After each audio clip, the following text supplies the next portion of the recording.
Hi, good morning all. എൻ്റെ പേര് Julie. ഞാൻ YWIW വർക്ക് ഫ്രം ഹോമിൽ ജോലി ചെയ്യുന്ന വ്യക്തിയാണ്. ഞാൻ പാക്കിംഗ് ജോലിയാണ് ചെയ്യുന്നത്. നിങ്ങൾക്കും ഈ ഒരു അവസരം ഇപ്പോൾ പ്രയോജനപ്പെടുത്താവുന്നതാണ്. ഇപ്പം പാക്കിംഗ് ജോലിയിൽ ആളെ എടുക്കുന്നുണ്ട്.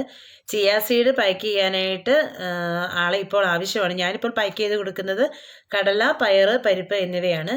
അപ്പോൾ നിങ്ങൾക്ക് ഈ ഇതിൽ ജോയിൻ ചെയ്യാൻ താല്പര്യമുള്ള വ്യക്തിയാണ് എന്നുണ്ടെങ്കിൽ നമ്മുടെ സ്ക്രീനിൽ കാണുന്ന നമ്പറിൽ ഹായ് എന്ന് മെസ്സേജ് അയച്ചു കഴിഞ്ഞാൽ നമ്മുടെ ടെലഗ്രാമിൻ്റെയും വാട്സപ്പിൻ്റെയും ലിങ്ക് കിട്ടും. അതുവഴി നമുക്ക് സൂം മീറ്റിംഗ് അറ്റൻഡ് ചെയ്ത് കമ്പനിയിലെ എന്തൊക്കെ വർക്കുകൾ എങ്ങനെയാണ് ചെയ്യേണ്ടതെന്നുള്ളത് കമ്പനി നമുക്ക് എക്സ്പ്ലെയിൻ ചെയ്ത് തരുന്നതായിരിക്കും. താങ്ക്